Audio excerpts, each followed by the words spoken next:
नमस्कार. लग्नाची बेडीमध्ये आपण पाहत आहोत सगळेजण गेम खेळल्यानंतर पुन्हा आपल्या आपल्या जागी येऊन बसतात. आता विजेत्याचं नाव घोषित होतं.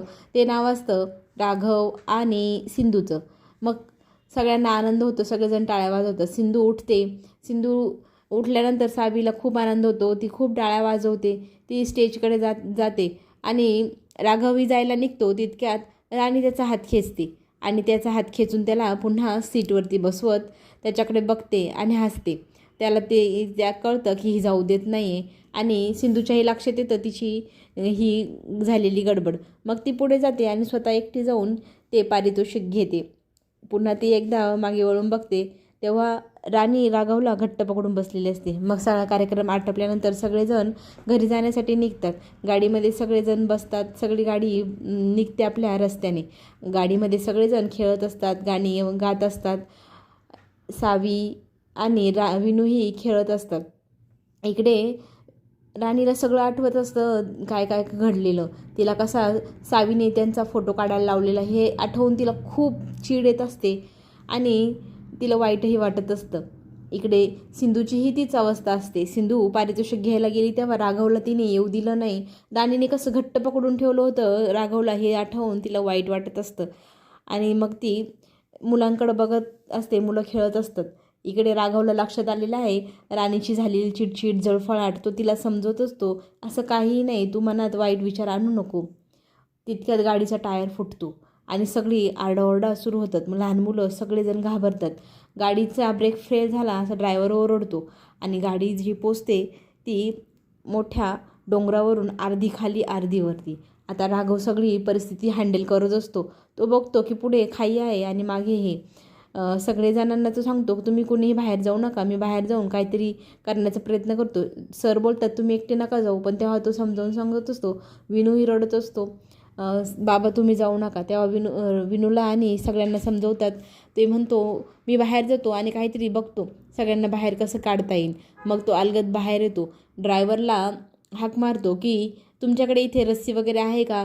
तेव्हा ड्रायव्हर घाईघाईने सांगतो हो सर, टपावरती ठेवलेली आहे. मग तो गाडीच्या टपावरती चढतो, रस्सी काढतो आणि एका झाडाला ती गाडी आणि दोरीने बांधून ठेवतो. मग सगळ्यांना एक एक करत बाहेर बोलवतो. लहान मुलांना पहिले बाहेर या असं सांगतात. तेव्हा सावी म्हणते आई मला खूप भीती वाटते उंचाची, मी बाहेर जाणार नाही. पण तिला समजूत घालत असताना सिंधू सांगते हे बघ आपले बाबा आहे ना बाहेर, बाबांवर विश्वास ठेव, ते तुला सुरक्षित बाहेर घेऊन जातील. मग ते सिंधूला सावीला उचलतात आणि बाहेर नेऊन ठेवतात. असं करत विनूला सगळ्या लहान लहान मुलांना सगळ्यांना बाहेर काढतात. मग मोठ्या माणसांनाही एक एक करत बाहेर काढत असतात.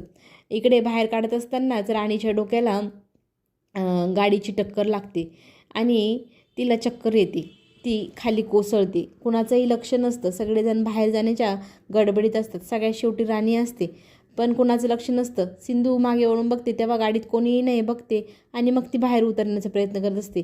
पण तिला जुनी गोष्ट आठवते. तिचा असा ॲक्सिडेंट बसचा झालेला, ती किती घाबरलेली, तिच्या हातातलं बाळ कुठे गेलं हेही तिला माहीत नाही. हे सगळं जुन्या गोष्टी तिला आठवतात. हे सगळं राघवच्या लक्षात येतं. राघव तिला हाक मारतो सिंधू सिंधू, पण ती मग्न असते, कशातही लक्ष नसतं. सिंधूला हाक मारत तो भानावर आणतो. ती रडत असते अंकुर कुठे, अंकुर कुठे, माझा अंकुर असं बोलत असताना ती चक्कर येते आणि तिला राघव उचलत बाहेर काढतो आणि बाहेर नेऊन झोपवतो. तिला खूप उठवण्याचा प्रयत्न करतात. तिच्या डोक्याला जखम झालेली असते, तेही तो बघतो. तिला काय झालं आहे म्हणून काहीच कळत नसतं. सावी खूप रडत असते, आई उठ ना, आई तुला काय झालेलं आहे.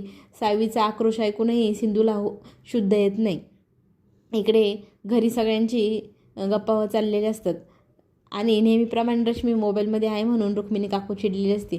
तितक्यात तिथे अन्वी पळत येते आणि ती मोबाईलमध्ये फोटो दाखवते की त्या गाडीत गेलेले सिंधून ते त्यांचा ॲक्सिडेंट झालेला आहे, हे बघा माझ्या मोबाईलमध्ये फोटो आले आहे. तेव्हा रुक्मिणी म्हणते हे तर होणारच होतं.